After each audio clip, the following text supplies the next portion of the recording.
Det er højt tempo, hårde tacklinger, iskolde mål. Det er verdens bedste ishockeyliga.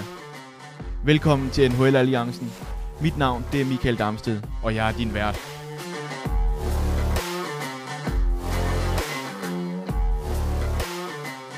Så gik der endnu en uge, og vi er tilbage med endnu en episode af NHL Alliancen. Og den her uge, der vil jeg lige starte med at sige, at vi har optaget og forberedt det hele torsdag i stedet for onsdag, som vi plejer. Det har vi nemlig gjort af den simple årsag, at så kunne vi lige nå at få de sidste kampe med, inden den her kommende All-Star Weekend, som altså byder på en lille pause for en stor del af de spillere i NHL. Det er jo ikke ret mange af dem, der er blevet udtaget til den her All-Star Weekend i forhold til, hvor mange der faktisk render rundt og spiller ishockey i verdens bedste ishockeyliga. Men det er simpelthen en lille årsag til det, så derfor så vil der måske også være nogle kampe nede i afsnittet, hvor vi begynder at kigge på danskerne, som altså er blevet spillet natten til torsdag, som ellers normalvis ville have været med i næste uge, men det er sådan, det lige hænger sammen i den her uge. Og så lad os da bare springe direkte ud i det. Der har været meget snak om en trade af Bo Horvat fra Vancouver Canucks. Han har nemlig ikke ville forlænge med Vancouver til den tilbudte løn, som de altså har stillet til rådighed der i Vancouver, og ment, de har kunne tilbyde ham. Og derfor så har alle eksperter også været mere eller mindre enige om, at Vancouver altså på et eller andet tidspunkt ville sende Bo Horvat videre inden trade deadline her den 3. marts, som den altså falder i den her sæson, for at få bare en lille smule for ham, inden at han altså har kontraktudløb. Det er sådan, at han bliver unrestricted free agent her til sommer. Så derfor så risikerer man altså, hvis ikke man kan få forlænget med ham, og man ikke fik tradet ham, ja, så vil man få 0 og niks for ham her til sommer, hvis han altså fandt en anden klub, der kunne tilbyde ham den løn, han gerne vil have. Mandag så kom nyheden så, at den her trade af Bo Horvat, det var altså blevet en realitet. Nu var han rådet til New York Islanders. Prisen, Anthony Beauvillier og Arttu Raty, samt en betinget draft pick til første runde af draften her til sommer. Og Vancouver, de beholder så samtidig 25% af Horvats løn her, som lyder på en gennemsnitlig årsløn på $5,5 millioner om året, altså i den her nuværende kontrakt, som udløber her til sommer. Horvat, han har leveret 54 point, fordelt på 31 mål og 23 assist i en 49 kampe hidtil i den her sæson. Og der er ingen tvivl om, at Islanders derfor håber, at Horvat han kan være med til at sikre en plads i slutspillet, og med den pointhøst, ja, der tror jeg da også nok, han skal komme ind og gøre en forskel. PT, så ligger Islanders 2 point bag Pittsburgh, som altså ligger på den sidste wildcard-plads i East Conference, hvor Islanders altså hører til. Og som jeg sagde, så er der heller ingen tvivl om, at Horvat han altså kommer til at forstærke et Islanders hold, især offensivt og i forhold til det med at score mål. Horvat han har scoret 12 mål flere end Islanders nu næstmest scorende spiller, Anders Lee, som har lavet 19 kasser i de her 52 kampe, som han har nået at spille i den her sæson. Så altså en klar forstærkning, de har fået hentet ind her i Islanders i jagten på slutspil. Og det skal så lige have med her i den her statistik her med de 19 kasser, som Anders Lee han altså har lavet færre end Horvat. Dem har han altså også lavet i 3 kampe mere end hvad Horvat faktisk har spillet, så også en lille bitte smule forskel der. Med Horvat på holdet, så er der heller ingen tvivl om, sådan som jeg siger det, at Islanders de helt klart styrker deres centerposition. Og det kan også meget vel betyde, at de skal ud og eksperimentere lidt med at flytte rundt i det her. De har måske en center, der skal flyttes ud på en wing i stedet for, så man på den måde kan bibeholde nogle af de vigtige offensive S'er, man har på den måde, og kan få nogle af dem her til at spille sammen. Og jeg forestiller mig da også, at en Horvat, han går i hvert fald ind i de 2 bedste angrebskæder. Det er jeg næsten sikker på. Måske endda til ovenikøbet direkte ind i den bedste angrebskæde hos Islanders. Horvat, han er som sagt i sidste sæson af nuværende kontrakt og bliver unrestricted free agent her til sommer. Og der kan man sige, så er det jo også en chance, de har taget her Islanders. Selvfølgelig så håber de på, at de kan overtale Horvat til at forlænge med dem inden 1. juli, hvor han altså officielt bliver free agent. Men der er jo ingen garantier for det. Horvat, han har jo lov til at bare sige, jamen det er fint, jeg er blevet traded til Islanders, så nu spiller jeg her til min kontrakt løber ud til sommer, men jeg har ingen interesse i at blive her. Men altså, sådan som meldingerne er lige nu, og det er jo svært at sige, fordi selvfølgelig skal han jo også, det er sådan lidt det der klassiske sportsman-halløjse med, at man er sådan lidt gentleman-agtig og holder det sådan lidt tæt til kroppen og så videre, men de meldinger, der altså er kommet fra Horvat, det er, at der har ikke været nogen videre snak om det endnu, og han har også været på ferie her, gået tidligt på ferie her i forbindelse med den her All-Star Weekend her. Så derfor så kom det lidt ud af det blå for ham måske også. Men altså, der har ikke været noget snak endnu, men han siger selv, at han er åben for at tage en snak om en mulig forlængelse. Men jeg er da helt sikker på, at det kommer både an til på den mængde penge, som Islanders de føler, de kan smide efter ham. Og så kommer det da helt sikkert også an på, hvordan Islanders de kommer til at klare sig her i den resterende del af den her sæson. Og så snakkede vi om en del skader i sidste uge, og det kan vi så gentage igen i den her uge, fordi i den forgangne uge her, så har vi igen fået nogle skader og skadesopdateringer på rimelig bemærkelsesværdige spillere. Gustav Nyqvist, der er assisterende kaptajn i Columbus Blue Jackets, ja, han forventes at være ude resten af sæsonen. Nyqvist, han forlod kampen mod Edmonton Oilers natten til torsdag i sidste uge, med knap 3 minutter tilbage af første periode. Han kom til skade i skulderen efter en tackling i kampen her i slutningen af første periode, og derfor så udgik han altså. Og det er skidt nyt for Nyqvist, som er i gang med sin sidste sæson af sin nuværende kontrakt, og som helt sikkert gerne vil have haft brugt den resterende omkring tredjedel af sæsonen til at spille sig til en bedre kontrakt her til sommer. Og mens de i Columbus altså må undvære deres assisterende kaptajn, så må de i Vegas undvære deres regulære kaptajn, hvis vi skal kalde ham til, i hvert fald kaptajnen Mark Stone, som er ude på ubestemt tid, efter han i tirsdags blev opereret i ryggen. Stone, han havde pådraget sig en skade tilbage i midten af januar, da Vegas de mødte Florida Panthers. Og det der med skader i ryggen og rygoperationer, det er ikke helt så uvandt for Mark Stone, der også sidste sæson fik spoleret den af en rygskade, hvor han blev opereret i ryggen den 19. maj. Så selvom skader så aldrig er noget, vi sådan rigtig ønsker for nogle spillere, uanset hvem man holder med og ikke holder med, så er det en forfærdelig ting, og det kan ødelægge rigtig mange ting, både karrieremæssigt og efterfølgende og alt sådan noget, så det håber vi selvfølgelig aldrig på. Men skal vi se en lille smule positivt på det, ja, så er der jo den positive ting, at Jonas Rønbjerg, han jo er tilknyttet den her organisation, Vegas Golden Knights, og Jonas Rønbjerg, han spiller højre ving, ligesom Mark Stone. Så med Mark Stone ude på ubestemt tid, så kan det jo være, at der er mere spilletid på vej til Jonas Rønbjerg i den her sæson. Men det må tiden selvfølgelig vise. Lige nu har de i hvert fald haft dæmmet op uden Mark Stone og uden Jonas Rønbjerg. Så måske det kræver en skade mere. Det kan også være, at de på et eller andet tidspunkt siger, at nu vil vi gerne prøve at teste noget mere af, eller nu føler vi os sikre nok på, at vi ligger på den her slutspilsplads, som vi kæmper så hårdt for. Og Jonas Rønbjerg så til den tid får mere spilletid. Sidst, men ikke mindst, så har Toronto også været nødsaget til at smide Auston Matthews på skadeslisten. Matthews, han har forstudet sit knæ, hvor underligt det end må lyde, så er det i hvert fald den direkte oversættelse, jeg har fundet ud af, at han har lavet en knee sprain, som de kalder det, og det bliver altså oversat til at have forstudet sit knæ, og dermed så forventes Matthews at være ude til den 18. februar. Skaden den skete natten til torsdag i sidste uge også, da Toronto de slog New York Islanders 3-2 i forlænget spilletid. Og så er der så lige den her, nu har jeg snakket lidt om det allerede, den her All-Star Weekend, der kommer op, og der var Auston Matthews ellers blevet stemt ind som deltager af fansene. Og med en skade, så betyder det jo selv sagt, at han ikke kan deltage der, og i stedet for Auston Matthews, så har NHL så erstattet ham med Alexander Barkov fra Florida Panthers. Så han er altså at finde her i den her weekends All-Star-konkurrence i stedet for Auston Matthews. Og med en lille update på både trade og på skader i den forgangne uge, så lad os da bare hoppe direkte ud i noget af det, jeg synes er allermest spændende. Hvordan det er gået danskerne i NHL i den forgangne uge. Seattle, de har Oliver Bjørkstrand på holdkortet, og så lad os bare starte der. De har spillet 3 kampe den seneste uge.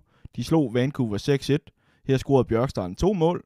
Så tabte de 2-5 til Calgary Flames. Her leverede Bjørkstrand så en enkelt assist. Og så sluttede Seattle så af med at vinde 3-1 over Columbus Blue Jackets, og her leverede Bjørkstrand også en assist. Så både Seattle og Bjørkstrand, de kommer altså ud af den her uge med 4 point, og Bjørkstrand her altså også personligt ud af ugen med 4 point på hans pointkonto. Dermed altså en flot uge for Bjørkstrand, der nu er på 29 point i 49 kampe, så det er ganske godkendt. Seattles 4 point, det gør også, at de kan gå til All-Star-pause her på toppen af Pacific-divisionen, og endda til med 4 kampe i hånden i forhold til LA, som indtager andenpladsen, så der er altså rigtig meget at glæde sig over for både Bjørkstrand og Seattle Kraken. Og så lad os da bare hoppe til Lars Eller i Washington Capitals. For Eller, der blev det endnu en uge i fjerkæden, hvor han har befundet sig de sidste 3 kampe, Washington har spillet her i den forgangne uge. Han var med til at slå rivalerne for Pittsburgh Penguins 3-2 efter straffe. Så var han med til at tabe 5-1 til Toronto Maple Leafs, og så var han også med til at slå Columbus Blue Jackets 3-4 efter forlænget spilletid. Og i den sidste kamp her, der leverede Eller en enkelt assist. Det tyder altså på, at Eller han er blevet degraderet. Han har været ret meget i fjerkæden og har mere eller mindre ligget der fast de seneste 14 dages tid, eller sådan noget i den stil. Og med tanke på, at han tidligere på måneden også var helt ude af truppen, så kunne jeg personligt godt frygte, at man måske også risikerer at se Eller sat ud på sidelinjen igen en gang, når Nick Dowd han kommer tilbage her i midten af februar. Det er i hvert fald der, man forventer, at han skulle komme tilbage. Ikke fordi jeg nødvendigvis tror på, at Eller han ikke arbejder hårdt nok. Skal skynde mig at sige, at jeg har ikke set samtlige Washington Capitals kampe i fuld længde, så derfor kan jeg ikke sige noget endegyldigt om jeg synes, han arbejder hårdt nok i alle kampe, men han er kendt for hårdt arbejde og solide præstationer, så det tror jeg bestemt på, at han stadigvæk leverer i samtlige kampe, Lars Eller. Men Nick Dowd, han har bare været en lille smule mere målfarlig i den her sæson. Ikke meget, han har lavet 3 mål mere end Eller i 7 kampe færre, så til gengæld, så på den måde en lille overvægt og noget, man skal have med i tankerne, når man sidder og vurderer og tænker på det her, og jeg synes, det Washington har vist på det seneste med deres opstilling og så videre, er, at de er friske på at prøve nogle ting af, og jeg kunne godt forestille mig, at Washington godt kunne finde på at teste mere af på den her centerposition, som de bare er ret godt besat på. Det har de gjort de seneste 2 til 3 uger, og det tror jeg bare kommer til at fortsætte, når de får Nick Dowd tilbage. Hvorfor ikke skyde den af og se, om man kan få Nick Dowd spillet ind i en fjerkæde der? Hvis han er mere målfarlig end Lars Eller måske er, så vil det selvfølgelig være en gevinst. Jeg er selvfølgelig godt klar over, at der er nogle andre ting, man skal have med her, end Lars Eller. Han har været et kæmpe kraft og asset, hvis man skal bruge et engelsk ord, i forhold til det defensive og i forhold til boxplayet hos Washington, hvor han virkelig har taget sin tørn tidligere. Så det kan jo selvfølgelig også være, at de går ind og tænker på, at jamen, det nytter ikke noget at have en særlig målscorende center i en fjerkæde. Der er det måske vigtigere at have en, der bare går ind og spiller til 0. Kigger man på, Lars Ellers istider her i den forgangne uge, så er det heller ikke fordi, at de er dårlige, så vidt jeg husker, så ligger de samtlige i de her 3 kampe på 16 plus på en kamp. Så det er jo også godt. Det er jo ikke, fordi han så slet ikke får noget istid, selvom han ligger nede i den her fjerkæde. Og det tyder selvfølgelig også på, at han stadigvæk har en vis rolle på det her hold, så det er svært at spå om, men jeg kunne godt bare forestille mig, at man vil prøve noget mere af, når man nu fik Nick Dowd tilbage, og så i hvert fald teste af. Om det betyder, at Eller bliver helt sat udenfor, eller om man rykker rundt i noget, om nogen af dem måske ryger ud på en wingposition, ligesom jeg snakkede om, det kan være, at Islanders måske skal til at gøre også nu her, når de har hentet Bo Horvath. Det må tiden vise. Ikke desto mindre, så går Washington altså til All-Star-pause på den første wildcard-plads i Eastern Conference, og dermed så er Washington og Lars Eller altså fuldt med i forhold til mulighederne for et slutspil, når de sidste omkring 30 kampe er blevet spillet af den her sæson. For Carolina, der er det blevet til 5 kampe siden onsdag i sidste uge. Det er blevet til sejr i alle 5 kampe også, selvom de trods alt 3 gange har måttet ud i forlænget spilletid for at få det afgjort. Man slog Dallas 2-3 efter forlænget, så slog man også San Jose 5-4 efter forlænget.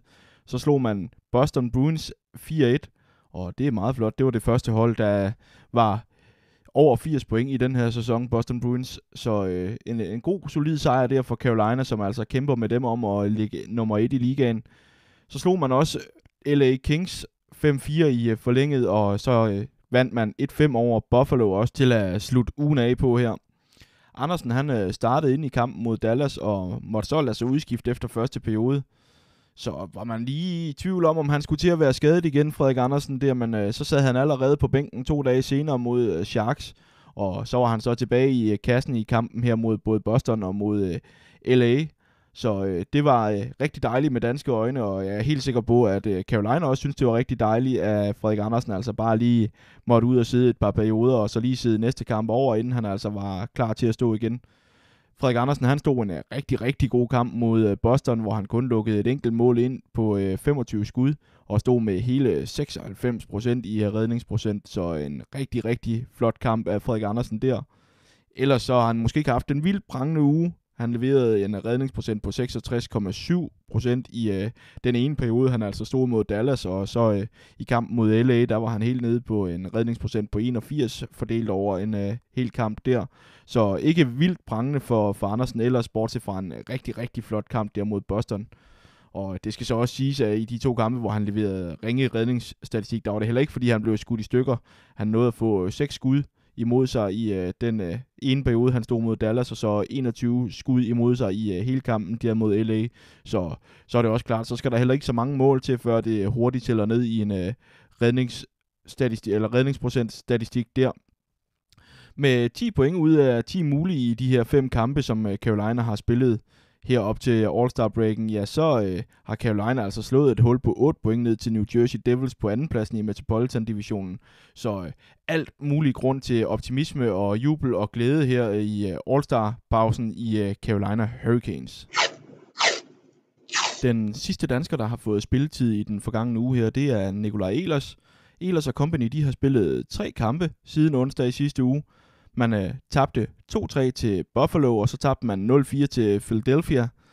Så ikke en god start på ugen der. Så sluttede de så trods alt fin dag op til pausen her med en 4-2 sejr over St. Louis Blues. Så lidt at varme sig på der. Ligesom Jets som helhed det her den seneste uge heller ikke har været vildt prangende, så har det heller ikke været super prangende for Ehlers, som har måttet nøjes med en enkelt assist.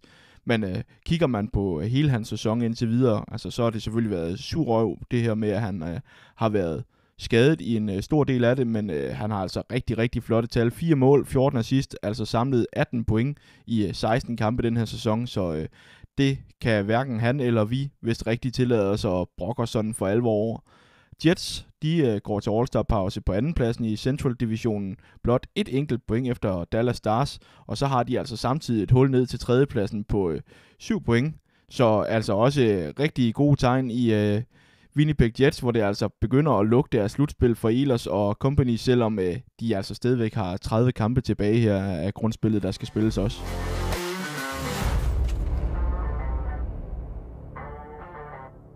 Og med det så nåede endnu et afsnit af NHL-alliancen altså til vejs ende. Som altid så skal vi huske at sige tusind tak, fordi at du lytter med. Og så skal du også huske, at i den her weekend, så er der altså masser af show fra NHL, hvor den både står på All-Star Skill-konkurrencen, det er natten til lørdag, hvor den starter klokken 2 dansk tid. Og ellers så lørdag aften, så er der altså også mulighed for at se de her All-Star-kampe. Det er lidt bedre tid, det er med start klokken 21 dansk tid. Så masser af mulighed for at se de allerbedste i NHL, altså folde sig ud til noget af et show. Og ellers så vil jeg bare sige tusind tak, fordi du lytter med. Vi ses i næste uge.